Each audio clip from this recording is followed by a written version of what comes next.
Jadi teman-teman, ketika nanti kalian berminat join di kelas kita, selain saya, kakak tutornya, ada Kak Elia dan Kak Andi Rinisa. Oke, nanti dengan Kak Elia akan belajar nih terkait industri farmasi karena Kak Elia sendiri merupakan apoteker praktisi ya di salah satu industri farmasi, lalu akan belajar teknologi solid. Sediaan-sediaan solid ini biasanya kalau solid tuh sering keluar evaluasi-evaluasi tablet seperti itu. Bagaimana kita menentukan apakah ini bisa lolos atau tidak nih dirilis tabletnya. Nah, nanti dengan kakak apoteker Nisa, teman-teman akan belajar terkait farmasi komunitas. Farmasi komunitas ini cukup banyak ya, teman-teman. Mulai dari pengadaan, berapa banyak nih jumlah obat yang akan kita adakan dalam rentang periode waktu tertentu. Lalu farmasetika akan belajar terkait misalnya pembuatan kopi resep, seperti itu. Yang ada iter dengan yang tidak ada iter, itu kan berbeda ya jumlah obat yang nantinya didapatkan oleh pasien. Sediaan semi solid. Sediaan semi solid ini teman-teman yang nggak pernah absen keluar di ujian seleksi masuk apoteker itu adalah menghitung nilai KLB, ya kan? Lalu sediaan steril. Sediaan steril ini yang paling sering keluar itu kalau misalnya muncul nih angka ekivalensi atau penurunan titik beku. Nah, dengan saya sendiri nanti kita akan belajar farmakokinetik, teman-teman. Jadi, kita akan belajar tinggal berapa banyak ya obat di dalam tubuh misalnya dalam rentang waktu tertentu. Terus berapa banyak nih obat yang dikeluarkan melalui urin misalnya, seperti itu. Lalu um, farmakoterapi juga dengan saya ya, teman-teman, kita akan belajar beberapa penyakit endokrin, lalu seperti diabetes, hipertiroid, hipertensi, cukup banyak ya untuk farmakoterapi ini sendiri, karena memang jumlah yang keluar ketika ujian seleksi itu banyak juga. Oke, lalu dengan saya nanti ada kimia farmasi juga. Nanti kita fokusnya akan belajar menghitung suatu kadar sampel yang diuji menggunakan instrumen ataupun misalnya dengan metode volumetri. Seperti itu. Lalu ada nanti kita belajar reaksi-reaksi proses metabolisme dalam tubuh ya. Oksidasi, lalu ada hidroksilasi, hidrolisis, seperti itu. Karena memang soal ini cenderung keluar di salah satu kampus yang ada di sekitaran Jawa Tengah ya. Lalu dengan saya kita akan belajar mikrobiologi. Kita akan menghitung misalnya nilai angka lempeng total. Lalu kita belajar biologi farmasi ke obat tradisional ya. Kita belajar simplisia, lalu perbedaan-perbedaan kategori obat tradisional di Indonesia, seperti itu, standarisasi simplisia, seperti itu ya nanti dengan saya. Oke, kita akan bahas ya untuk soal kuisisnya. Jadi kalau di soal nomor 1 ini kan, pertanyaannya adalah,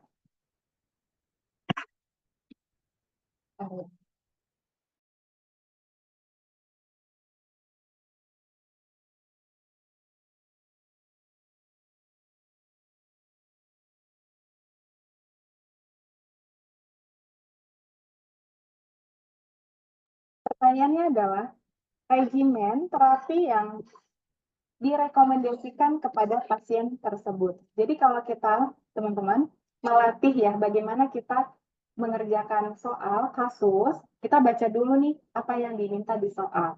Gitu baru kita cari poin-poin yang kita butuhkan. Di sini regimen terapi yang direkomendasikan kepada pasien. Kita cari ini pasiennya seperti apa. Di sini pasien ibu hamil 6 bulan berkonsultasi dan membawa hasil lab positif HIV ya setelah tes PCR. Nah, jadi rekomendasi terapinya apa? Ada yang tahu boleh bantu di kolom chat jawabannya apa teman-teman kalau ibu hamil lalu HIV. Dikasih obat anti retrovirusnya itu apa? Boleh nggak dikasih efavirenz kira-kira?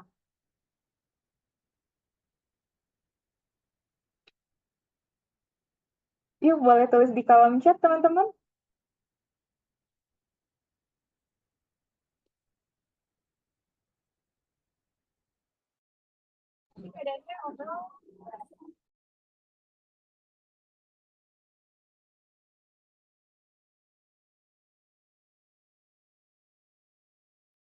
Iya, betul ya. Jawabannya adalah yang A, tenofovir, lamivudin, dan efavirenz. Nah, jadi kalau misalnya ada yang bertanya ke saya, Kak, efavirenz kan nggak boleh, Kak, untuk ibu hamil, seperti itu.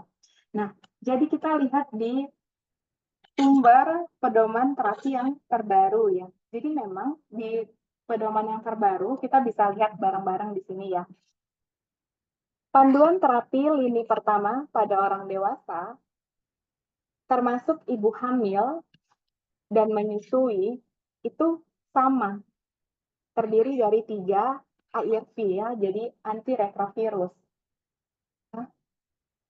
Oke, teman-teman yang mau record, ini tidak kita berikan, nanti kita akan upload di YouTube. Jadi kalian bisa belajar berulang-ulang di situ ya, untuk teman kita yang minta. Oke, jadi saya nggak kasih. Nah, jadi terdiri dari 2 kelompok obat NRTI dan 1 kelompok non-NRTI ya. Nah, jadi apa itu? Ini TDF. Jadi dia singkatan-singkatan nih untuk regimen terapi HIV AIDS. TDF itu apa? Tenofovir plus lamivudin plus efavirenz. Seperti itu. Jadi baik itu pasien dewasa, hamil dan menyusui, lini pertamanya itu tenofovir plus lamivudin atau FTC, emtricitabine plus efavirenz.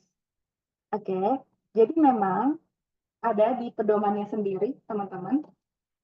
Efavirenz yang dulu tidak boleh diberikan pada trimester pertama, belakangan tidak terbukti menunjukkan efek teratogenik seperti itu. Sehingga efavirenz ini juga direkomendasikan ya menjadi pilihan lini pertama untuk pasien bumil yang terinfeksi HIV. Seperti itu. Oke. Nah, kalau misalnya nih pasien HIV, hamil, dan juga melahirkan. Bagaimana nih bayinya, treatment untuk bayinya? Jadi ada profilaksis ya. Profilaksis itu kita memberikan suatu obat untuk mencegah.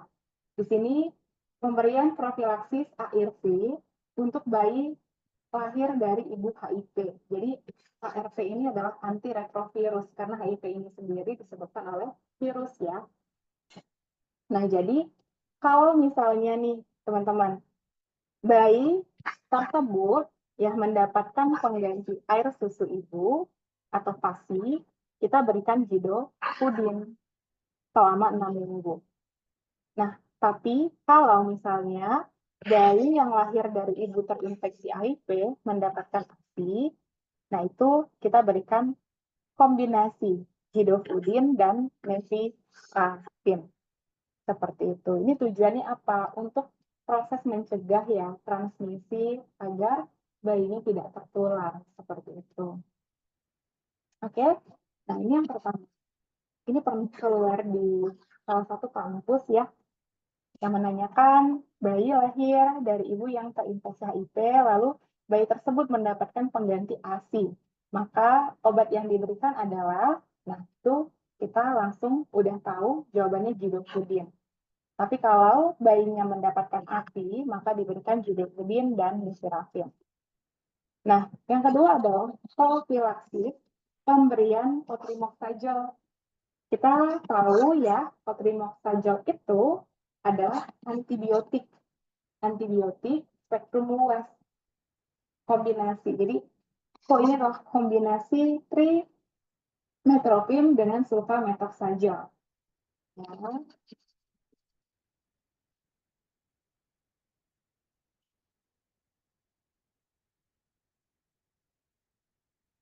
Nah, kedua antibiotik ini dikombinasi sehingga memberikan efek terapi yang sinergis ya, menghambat proses sintesis yang namanya asam folat dari mikroorganisme patogen. Oke, jadi kalau profilaksis cotrimoxazole untuk bayi yang baru lahir dari ibu terinfeksi HIV, ini tujuannya apa? Untuk mencegah, teman-teman. Mencegah infeksi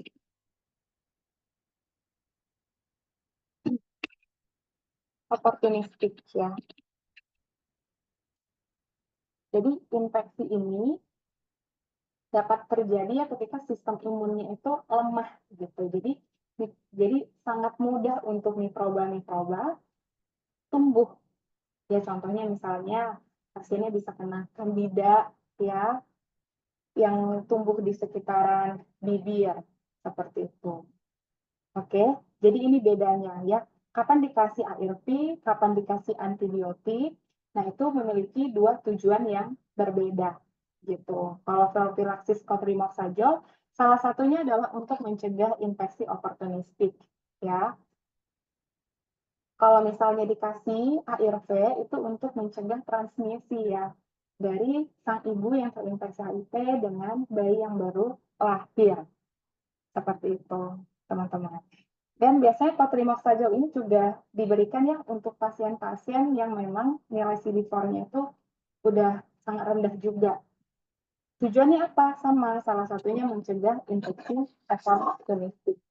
Ya, salah satu yang paling sering itu teman-teman, contohnya adalah candidiasis ya. Candidiasis, jadi pertumbuhan kandida di sekitaran bibir ataupun misalnya di dalam mulut ya. Nah, itu diminta di soal, pernah keluar di salah satu soal, ditanyakan adalah diberikan obat apa?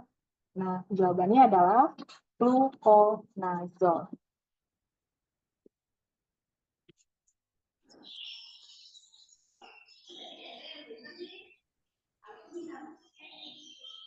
Jadi untuk pasien IPH yang terkena candidiasis, kita kasih obatnya apa? Fluconazole. Oral, ya kan diasis oral.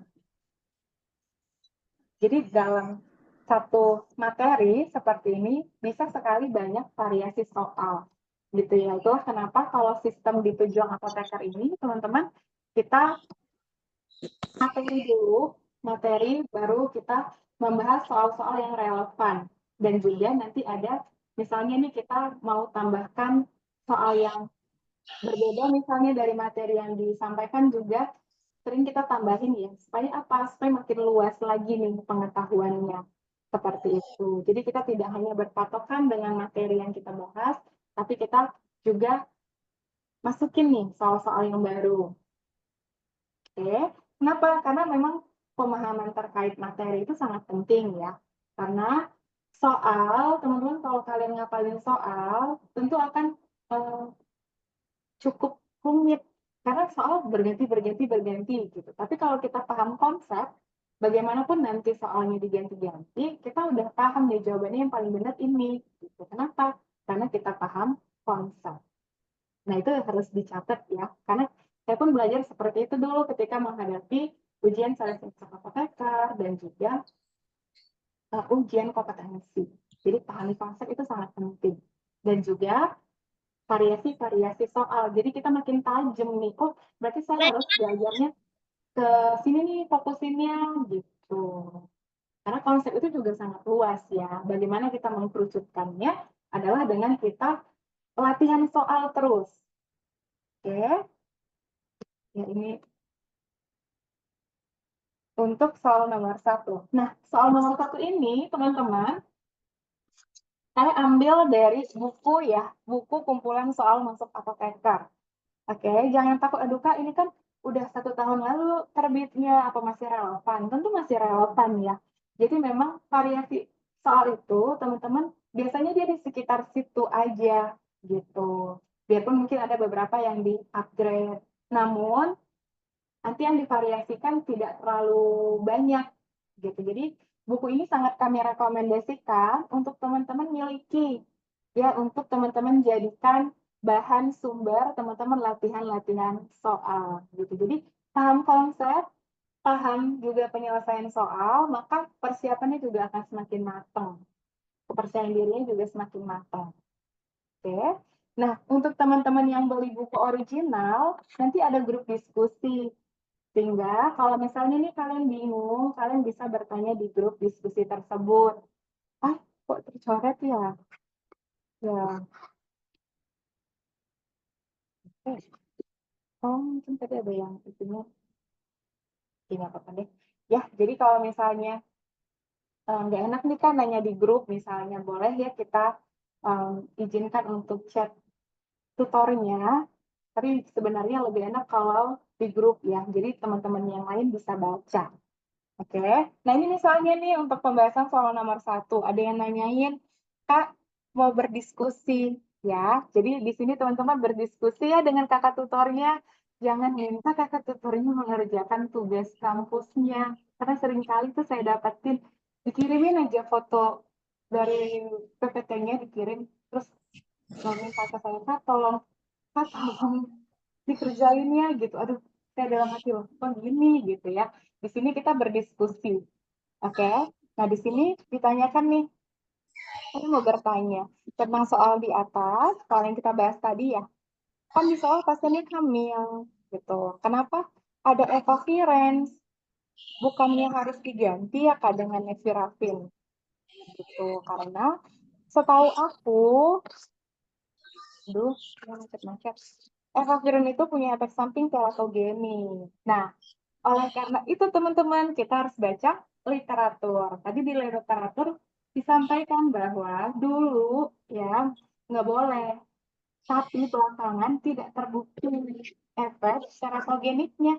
Makanya dia dimasukkan lagi menjadi lini pertama untuk regimen terapi pasien HIV, dewasa, hamil, dan juga menyusui. Seperti itu.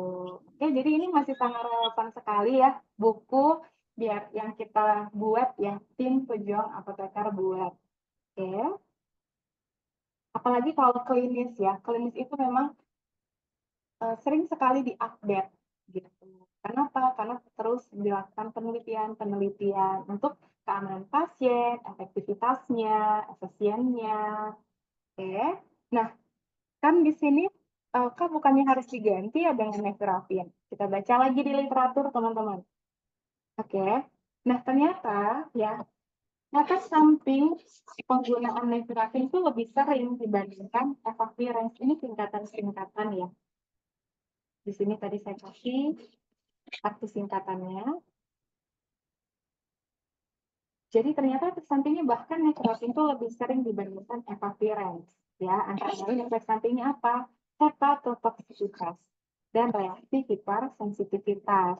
Nah, tapi beberapa studi menunjukkan efek samping nevirapin tersebut lebih sering muncul pada ibu hamil, namun tidak terbukti pada studi-studi lainnya.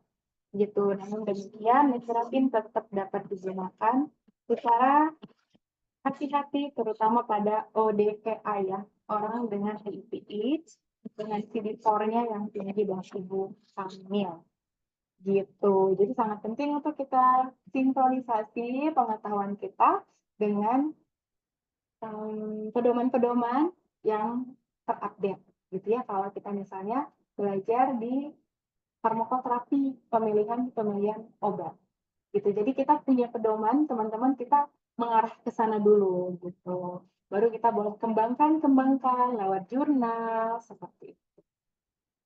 Oke, nanti kita akan belajar detailnya di kelas ya.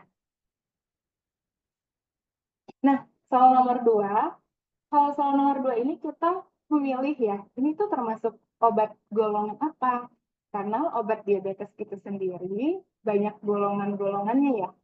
Obat diabetes di bawah ini bekerja langsung pada hati, hepar, dengan menurunkan produksi glukosa hati, namun tidak merangsang sekresi insulin oleh kelenjar pankreas. Oke, obat apakah itu? Ada yang tahu ini obat apa, teman-teman?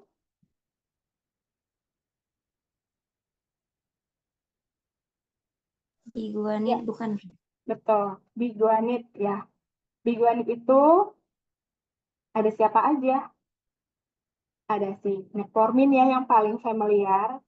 Biarpun ada satu lagi tapi udah tidak digunakan gitu. Jadi saya tuliskan di sini adalah metformin, contoh obatnya. Jadi metformin ini dia menurunkan produksi glukosa di hati dan meningkatkan sensitivitas terhadap insulin. Jadi dia meningkatkan sensitivitas reseptor insulin di misalnya di otot. Sebentar ya, saya izin minum dulu.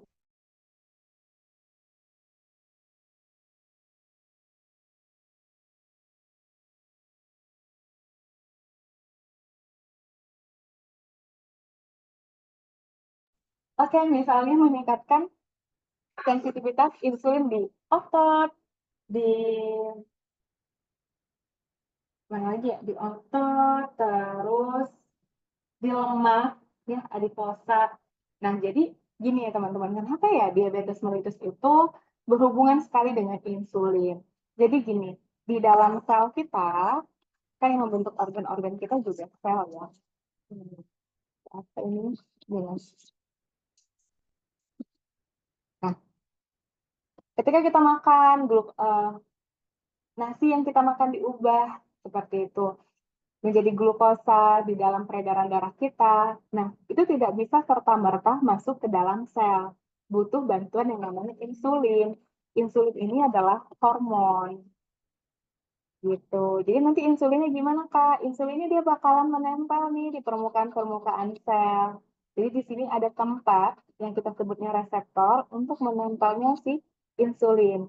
Ketika menempel si insulinnya kasih pesan ke dalam selnya.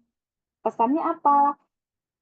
Glukosa transporter yang kita singkatnya menjadi GLUT, tolong dong muncul ke permukaan gitu. Kan dia transporter ya, ibaratnya bus yang membawa setiap penumpang menuju tujuannya gitu kan. Jadi si insulin ini nempel di reseptor, kasih pesan ke dalam sel untuk glukosa transporter ini muncul di permukaan gitu. Nanti si glukosa ini kena ketika si glukos nanti glukosa yang ada di peredaran darah kita bisa masuk ke dalam sel gitu. Bisa disimpan ataupun misalnya dirombak menjadi energi gitu. Jadi itulah hubungan antara insulin dengan diabetes mellitus. Nah, jadi metformin ini dia salah satu mekanisme kerjanya dia menghambat ya proses yang namanya gluconeogenesis ya atau menurunkan produksi glukosa di hepat gitu. Jadi ada hubungannya lagi teman-teman dengan efek sampingnya nanti. Ketika gluconeogenesis. Jadi kan ini adalah proses pembentukan glukosa dihambat oleh metformin. Apa yang terjadi? Yang terjadi adalah menumpuk yang namanya laktat ya. Jadi laktat ini adalah hasil produk ya ketika glukosa itu di metabolisme di otot gitu. Misalnya nih kita olahraga, terus kan ada terjadi proses yang perombakan glukosa menjadi laktat. Nah, laktat ini masuk ke dalam hepat yang nantinya di metabolisme lagi menjadi glukosa. Dihambat oleh metformin, apa yang terjadi? Laktatnya menumpuk. Kalau laktatnya menumpuk, apa yang terjadi? Resiko ya asidosis laktat gitu. Jadi ini juga pernah ditanya teman-teman. Organ manakah ya yang terjadi asidosis laktat? Nah, jawabannya adalah hepat atau hati ya, karena ada salah satu buku kalau saya nggak salah baca itu ditulisnya di ginjal gitu ya. Namanya juga kami pun masih banyak kurangnya gitu ya. Ketika itu masih ditulis oleh human, tentu kita akan terus berproses. Oh ya ini kurang tepat, kita upgrade gitu ya. Jadi memang kalau buku kita ini teman-teman, ketika sudah banyak yang kita upgrade, kita produksi yang edisi revisi. Mungkin ada beberapa di kalian yang mendapatkan edisi revisi. Nah, teman-teman yang tidak mendapatkan edisi revisi, kalian bisa lihat di deskripsi grup ya, grup khusus bahas soal. Di situ ada link di mana kalian bisa akses nih soal-soal pembahasan dan juga pembahasan yang direvisi seperti itu. Oke, jadi paham ya, asidosis laktat itu kenapa bisa terjadi nih di pasien-pasien DM khususnya yang mengkonsumsi metformin karena proses gluconeogenesisnya, proses pembentukan glukosanya itu dihambat sehingga laktatnya menumpuk gitu. Seharusnya bagaimana? Seharusnya ya laktatnya diubah menjadi glukosa. Oke, menumpuk dalam jangka waktu yang panjang terjadilah asidosis laktat. Biasanya yang sering saya temui ya ketika praktek ini biasanya itu terjadi di pasien-pasien yang memang sudah punya riwayat DM dan konsumsi rutin metformin itu yang 5 tahun ke atas gitu. Oke, dan ini cukup ini juga ya teman-teman ya, butuh perhatian khusus ya pasien-pasien yang terkena asidosis laktat.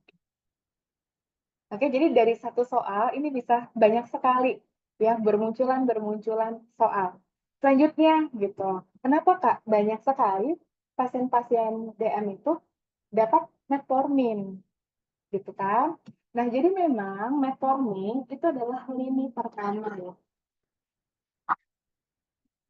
Lini pertama pasien-pasien diabetes mellitus tipe 2 gitu. Kenapa kalau kita lihat dari efeknya dulu, dia efeknya itu tidak hipoglikemik, teman-teman.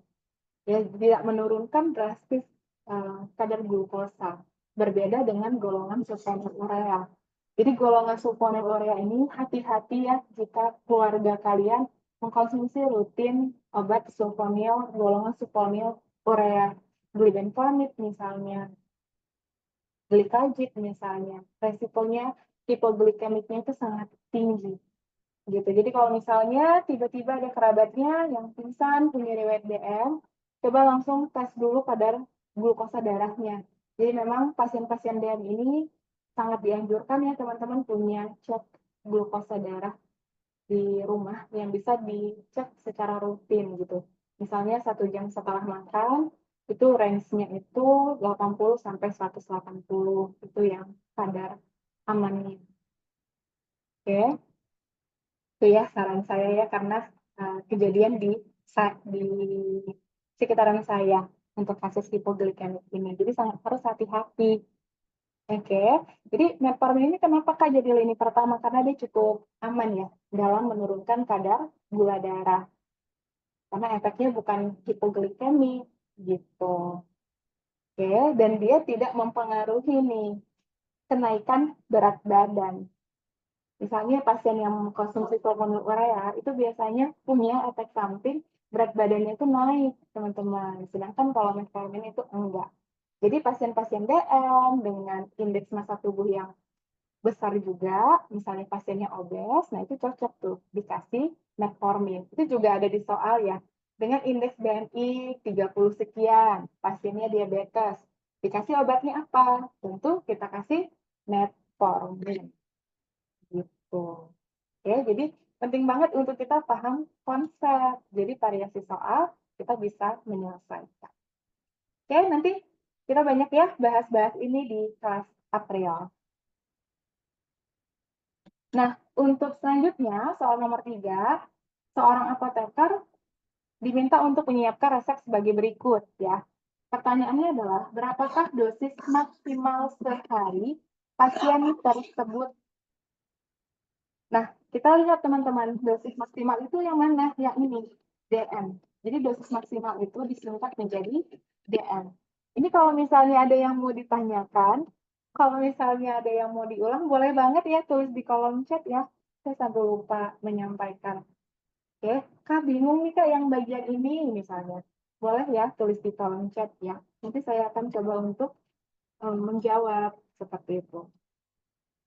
Berapakah dosis maksimal sehari pasien tersebut? Nah, kalau diminta dosis maksimal, kita carinya dari sini, teman-teman. Jadi dosis maksimal setiap zat itu beda-beda.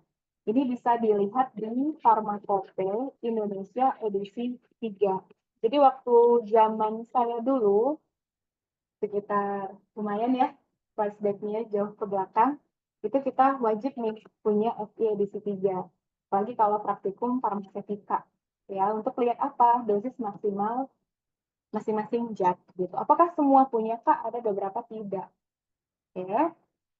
Nah, kalau seperti ini soalnya kita fokusnya di sini ya, bukan dosis yang dituliskan di dalam resepnya. Misalnya paracetamol 5 tablet. Nah, kita tidak berpatokannya di paracetamol 5 tabletnya, tapi keterangan dia dosis. sini ya. Bentar ya, ada yang bocor suaranya. Nah, jadi dosis maksimal seharinya bagaimana kita ngitungnya? Kita lihat usia pasiennya 9 tahun. Berarti kita pakai rumus billing ya.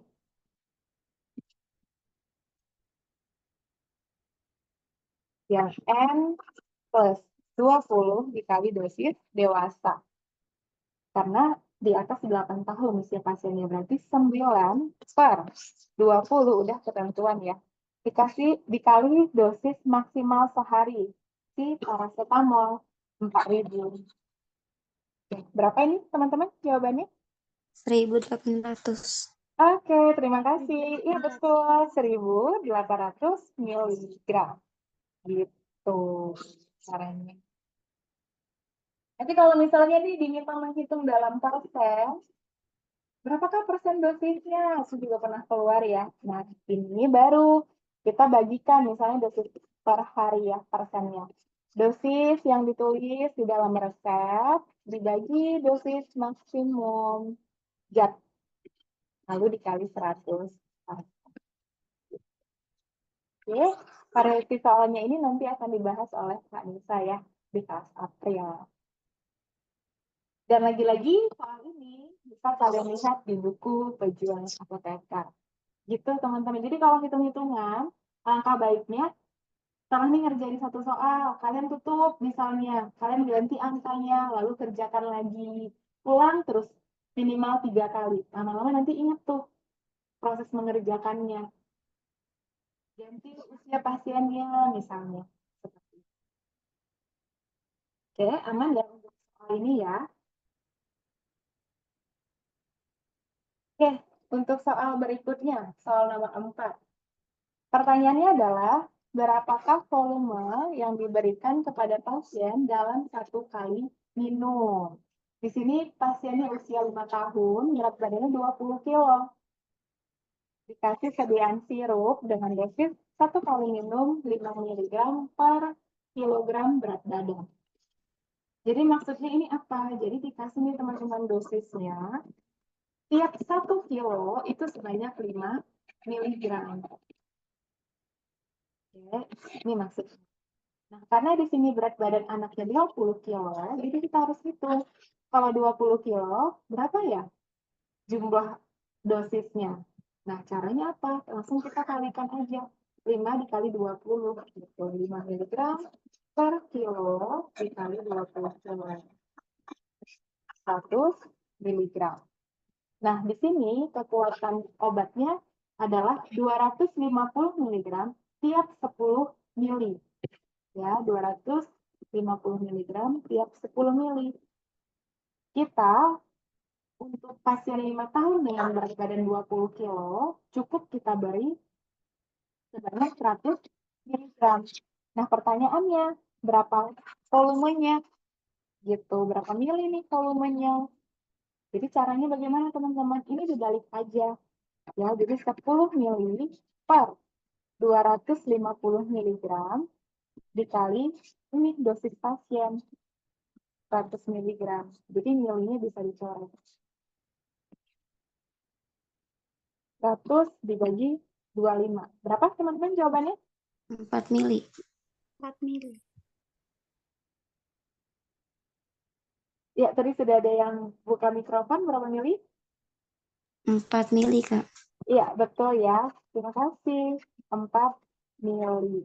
Gitu. Kenapa Kak bisa dibalik? Karena dia proporsional gitu. Jadi tiap 10 mili mengandung 250 miligram. Jadi kita bisa balik seperti ini, lalu kalikan dengan dosis pasien.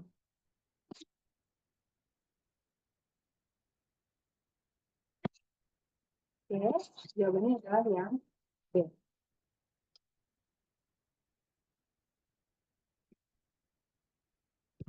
Oke, yang terakhir teman-teman soal penutup kita di bawah ini adalah reaksi metabolisme allopurinol. Allopurinol ini adalah obat untuk menurunkan kadar asam urat ya.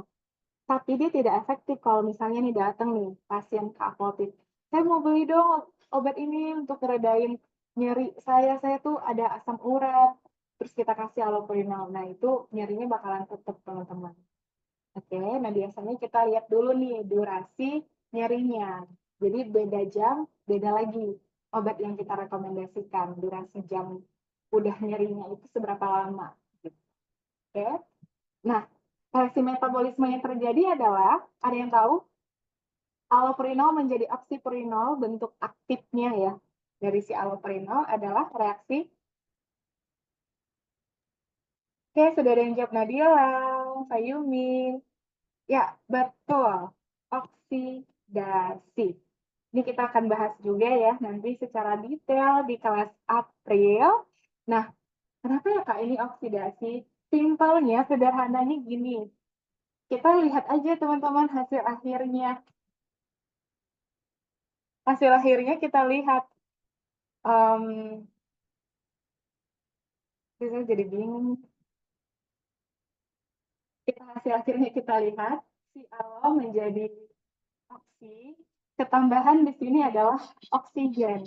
Jadi sederhananya kalau ada di sini oksigen, maka reaksinya adalah oksidasi gitu. Nanti kalau misalnya um, ketambahan ada gugus hidrogen, yang itu biasanya ada OH, itu biasanya hidroksilasi. Terus kalau ada pengutusan misalnya gugus ester, nah itu biasanya hidrolisis gitu ya. Nanti kita akan bahas ya di kelas April. Ya, ini biasanya keluar di salah satu kampus di daerah-daerah Jawa Tengah gitu. Oke, sudah selesai teman-teman pertemuan kita pada siang hari ini. Jangan lupa join, jangan lupa juga miliki buku dari tim kita ya, yang tentunya update literaturnya terupdate, variasi soalnya juga banyak ya, dan ada grup khusus bahas buku untuk teman-teman yang beli buku original pastinya. Oke, seperti itu ya. Ada lagi teman-teman yang mau ditanya-tanya? Oke, kalau tidak ada saya pamit undur diri ya. Kak, kelasnya dimulai jam berapa? Oh, untuk kelas April ya. Kelas April itu kalau tidak salah ada satu kelas nanti dengan KL-nya itu jam 3 sore. Itu di tanggal 11 bulan 5 ya. Selebihnya kita mulainya itu di 18.40 ya, teman-teman ya. Ada di deskripsi grup, sudah kita mulai isi juga. Oke, seperti itu ya, Excel ya. Berarti Excel ikut join ya? Oh iya ya, tadi eh, kamu yang dapat giveaway ya. Kalau saya lihat sekilas-sekilas. Oh ya, sama-sama. Oke. Oke, teman-teman ditunggu ya partisipasinya di kelas April. Nanti ketemu saya, Kak Nisa, Kak Elia. Kita akan banyak bahas konsep-konsep. Kita akan banyak belajar menyelesaikan soal-soal bervariasi tentunya. Oke, ini cukup murah ya, 10 pertemuan. Itu kalian cukup bayar 130.000. Kalian bisa akses rekaman kelasnya selama 2 bulan. Dapat modul, dapat pembahasan soal, dan penyelesaiannya. Oke, sama-sama semuanya. Selamat siang, selamat weekend ya. Semoga bermanfaat apa yang kita bahas siang hari ini. Saya izin live ya.